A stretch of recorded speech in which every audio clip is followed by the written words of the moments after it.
2020's been and gone, and like the time Iron Man had a nose for a few issues, it won't be missed.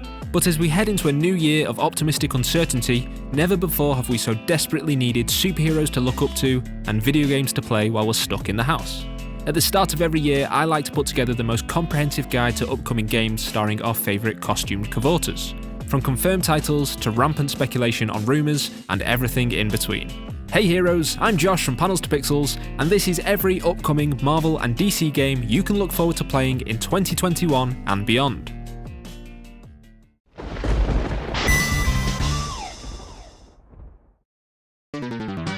Between Spiderman Miles Morales, Iron Man VR, and the massive Marvel Fortnite crossover, 2020 was a cracking year for Marvel games, with title after title being released to rave reviews. Nothing but wins, baby, hit after hit after hit. And on a completely unrelated note, Marvel's Avengers also came out. Man, I thought my year was bad, but at least I didn't lose $60 million on what should have been a license to print money.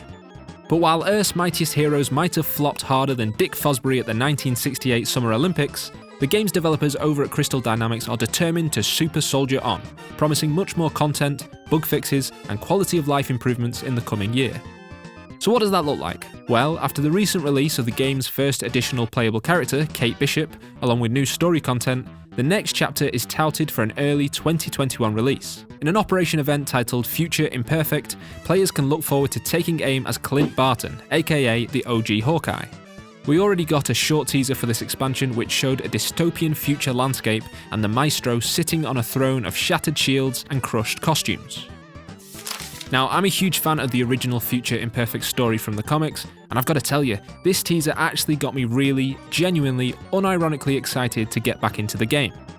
In terms of future heroes joining the ranks of Marvel's Avengers, we know that Spider-Man will be a PlayStation exclusive character, although we don't know when he'll be swinging into the game.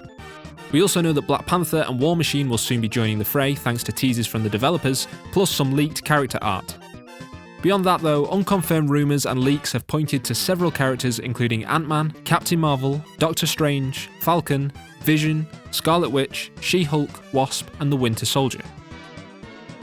The next-gen versions, or I guess current-gen versions, of Marvel's Avengers are also set to arrive at some point in 2021, after some delays. And look, okay, Avengers wasn't the game we were all hoping for, but in 6 months' time, if Square Enix and Crystal Dynamics make good on all of their promises, and you can pick this game up for half price or less, this is going to be one hell of a package for fans of smashing aim and taking names.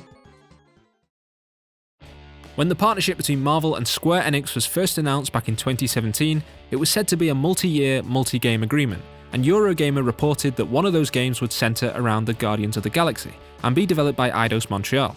I think most assumed that this too would be a live service, online multiplayer game, and after the huge swing and a miss of Avengers, I'm not holding my breath on this one.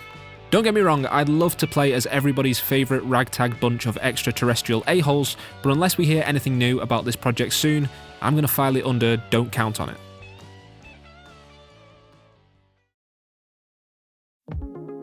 Marvel's Spider-Man Miles Morales launched just a couple of months ago for PlayStation 4 and PlayStation 5, bringing with it a remastered version of Insomniac's Spidey title, featuring lots of familiar faces and one less familiar face. But regardless of how you feel about Peter Parker's new look, the release has secured the webhead's place as a prominent player in Sony's next-gen plans, and fans are already clamouring for a proper sequel. We don't know for sure what stage of development Marvel's Spider-Man 2 is in, but a larger-scale PS5 game that reunites both Peter and Miles seems like an inevitability at this point. And finally, we've still yet to hear anything about the collaboration between Marvel and Second Dinner that was announced back in early 2019. I don't normally cover mobile titles here on Panels to Pixels, but with the team behind this project being made up of former Blizzard developers who worked on the hugely successful collectible card game Hearthstone, I am definitely keeping an eye on this one. On Second Dinner's official site, the newly formed studio expresses excitement about developing a game in the world of Spider-Man, the Avengers, and the X-Men, as well as Hellcow, the vampiric cow, and Throg, the mighty frog of thunder, although I'm pretty sure they're just joking about those last two. The developers also promised that they're working on a prototype already, and that it, quote, might just be the most fun thing ever in the history of fun. Strong words, strong, bewildering words.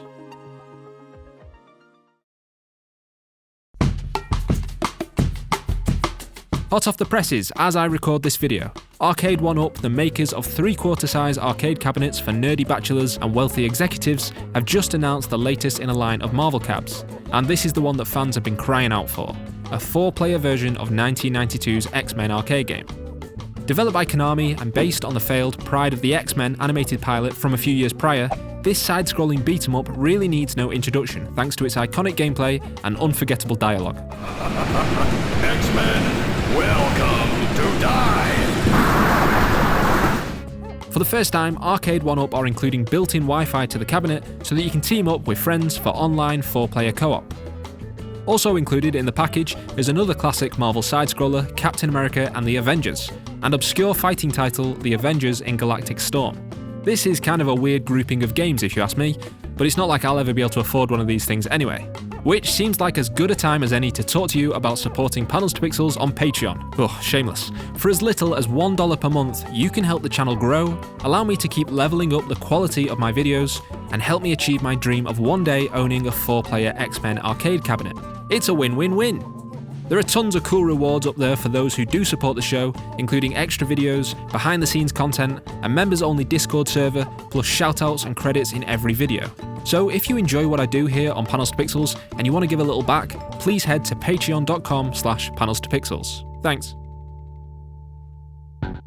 Before we go across the street to look at titles coming from the distinguished competition, I do just want to talk about Fortnite for a second, which, love it or hate it, has essentially become a Marvel game, plus a DC game, plus a Star Wars, John Wick, Halo, God of War, Ghostbusters, Stranger Things, Walking Dead. This game is the 21st century equivalent of making your G.I. Joes fight your He-Man figures, and honestly, I'm 100% here for it. Fortnite is the biggest game on the planet right now, and with new Marvel and DC characters like Captain Marvel, Black Panther, Taskmaster, the Joker, Harley Quinn and Green Arrow being introduced as of the last few weeks, I expect to see many more licensed superhero characters leaping from the battle bus in 2021.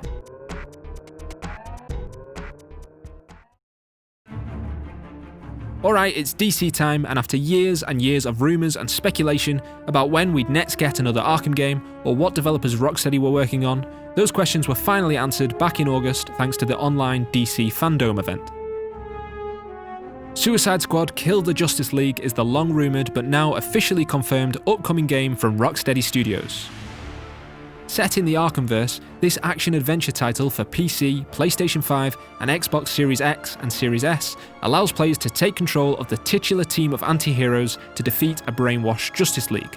We don't know for sure how many DC villains will form this version of Task Force X, but we do have 4 confirmed playable characters in Harley Quinn, Deadshot, King Shark and Captain Boomerang. Although the game will be playable in single-player mode, the team-based nature of the #squad allows for up to 4-player online multiplayer. At one point before it was officially announced, there were some rumblings about Rocksteady's Suicide Squad game being a live service game, but the frosty reception to Marvel's Avengers may well have encouraged Warner Bros. To play that element down in the final release. Plenty of people were quick to dismiss the reveal trailer's mic drop moment of an evil Superman as a tired trope, particularly at a time when DC and Warner Bros. Appear to be depriving audiences of a more traditional, optimistic version of the Man of Steel. And look, they're not wrong, but personally, I'm just jazzed to see what Rocksteady have been up to, and to explore an open-world metropolis that belongs to the same universe as the Arkham games. How cool is that going to be? Suicide Squad Kill the Justice League is slated for a 2022 release, but DC fans won't have to wait quite so long to get their video game fix, thanks to Gotham Knights. Here's another game that was rumoured and teased for a long time under the guise of a Batman Court of Owls game. WB Montreal, the developers behind the criminally underrated Batman Arkham Origins, are returning to Gotham City for an open-world action RPG based around the Bat family. Players get to take control of 4 of the Dark Knight's BFFs as Nightwing, Batgirl, Robin and Red Hood, with each having their own unique playstyles and abilities.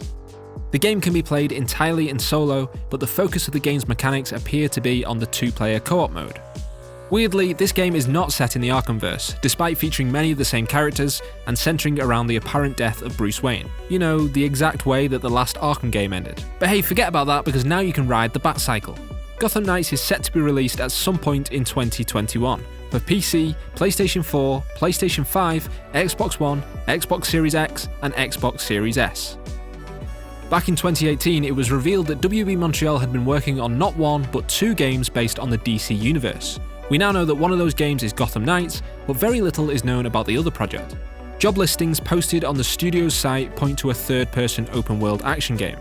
As the hype train starts picking up speed for Gotham Knights, I wouldn't expect to hear anything official on this mystery game anytime soon, but suffice to say that the future is looking bright for DC video game fans. And finally, back in 2019, fans of Telltale's The Wolf Among Us were pleasantly surprised when a second season was announced at that year's Game Awards. If you're not familiar with this fan favourite franchise, The Wolf Among Us is an episodic adventure game based on DC's Fables comic. It's generally considered to be one of the best titles to come from Telltale games, alongside their adaptations of other comic book properties like Batman and The Walking Dead. A second season was first announced in 2017, but when Telltale was forced to shut up shop the following year, most assumed that the book had been closed on Bigby Wolf and his world of fables.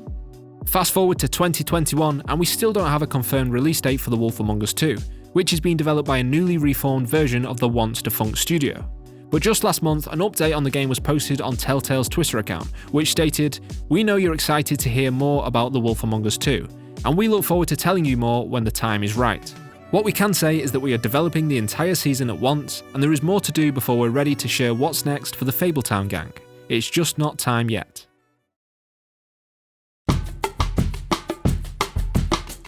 If you love games in which you get to play as a hero who saves lives, I've got an extra special recommendation just for you.